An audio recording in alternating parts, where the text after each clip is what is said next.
Hello friends, welcome to my steno classes. RSM SSB special dictation series में आपका स्वागत है। आज का विषय है doctor Bhimrao Ambedkar part second. Dictation start होगा 3 सेकंड बाद। स्टार्ट।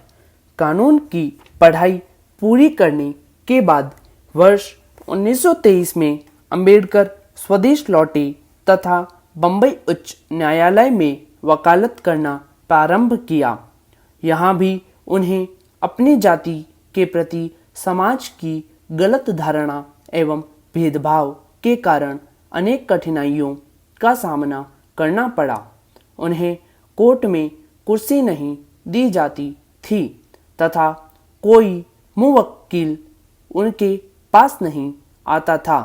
संयोगवश उन्हें एक हत्या का मुकदमा मिला जिसे किसी भी बैरिस्टर ने स्वीकार नहीं किया था, किंतु उन्होंने इतनी कुशलता से इस मामले की पैरवी की कि जज ने उनके मुवक्किल के पक्ष में निर्णय दिया।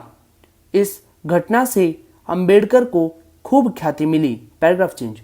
अंबेडकर ने बचपन से ही अपने प्रति समाज के भेदभाव रूपी अपमान को सहा था, इसलिए उन्होंने इसके खिलाफ संघर्ष की शुरुआत की। इस उद्देश्य हेतु उन्होंने वर्ष 1927 में बहिष्कृत भारत नामक मराठी पाक्षिक समाचार पत्र निकालना प्रारंभ किया। इस पत्र ने शोषित समाज को जगाने का अभूतपूर्व कार्य किया। वर्ष 1927 में उन्हें बंबई के गवर्नर ने विधान परिषद के लिए मनोनीत किया तथा वे वर्ष 1937 तक बंबई विधानसभा के सदस्य बने रहे। उस समय दलितों को अछूत समझकर मंदिरों में प्रवेश नहीं करने दिया जाता था। उन्होंने मंदिरों में अछूतों के प्रवेश की मांग की और वर्ष 1930 में 30,000 दलितों को साथ लेकर नासिक के कालाराम मंदिर में प्रवेश के लिए सत्याग्रह किया। Paragraph change.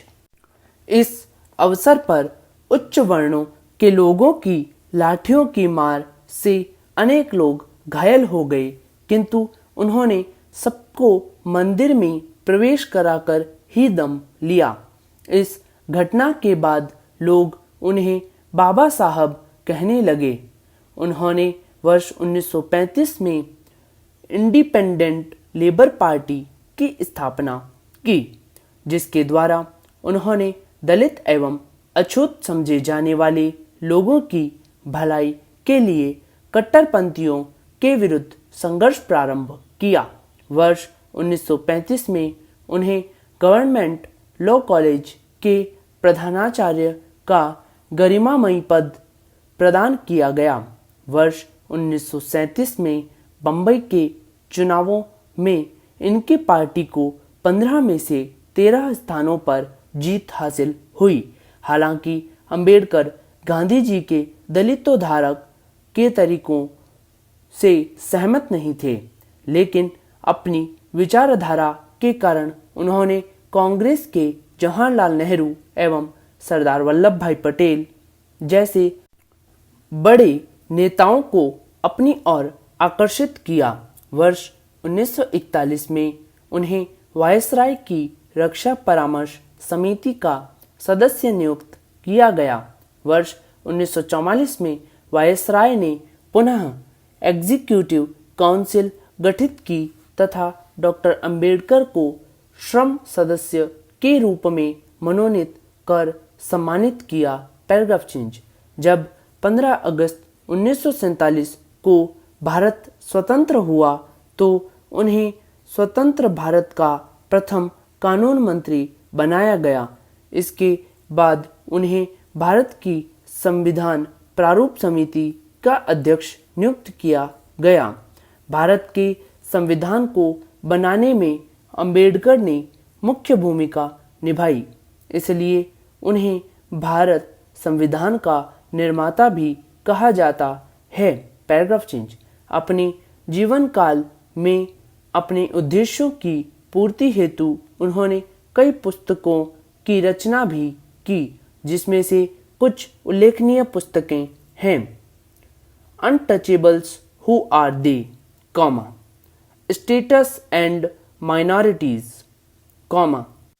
Who were the Shudras, Buddha and his Dhamma, Pakistan and partition of India, thoughts of linguistic states, the problem of the rupee, the evolution of provincial finance in British India, the rise and fall of Hindu women, emancipation of the untouchables. Paragraph change. Ambedkar सभी धर्मों का समान रूप से आदर करते थे। वे हिंदू धर्म के खिलाफ नहीं थे तथा इस धर्म की बुराइयों एवं इसमें निहित भेदभाव को दूर करना चाहते थे। उन्हें जब लगने लगा कि कट्टरपंथी एवं दकियानूसी विचारधारा के लोगों के रहते हुए पिछड़े एवं दलितों का भला नहीं हो सकता, तो उन्होंने धर्म परिवर्तन का निर्णय लिया। 14 अक्टूबर 1956 को उन्होंने दशहरे के दिन नागपुर में एक विशाल समारोह में लगभग 2 लाख लोगों के साथ बौद्ध धर्म स्वीकार कर लिया। Paragraph change. Doctor Bhimrao Ambedkar एक महान विधिवेत्ता, समाज सुधारक, शिक्षाविद एवं राजनेता थे। उन्होंने अन्याय, असमानता, छुआछूत, शोषण तथा ऊंच नीच के खिलाफ जीवन भर संघर्ष किया। 6 दिसंबर 1956 को भारत के इस महान सपूत एवं दलितों के उद्धारक व मसीहा का निधन हो गया। उनकी उपलब्धियों एवं मानवता के लिए उनके योगदान को देखते हुए भारत सरकार ने वर्ष 1990 में उन्हें मरणोपरांत देश के सर्वोच्च नागरिक सम्मान भारत रत्न से सम्मानित किया। अंबेडकर आज हमारे बीच भले न हो, किंतु यदि आज दलितों को बहुत हद तक उनका सम्मान मिला है तथा समाज में छुआछूत की भावना कम हुई है, तो इसका सर्वाधिक श्रेय डॉक्टर भीमराव अंबेडकर को ही जाता है। अंबेडकर की विचारधारा पूरी मानवता का कल्याण करती रहेगी। उनका जीवन हम सबके लिए अनुकरणीय है।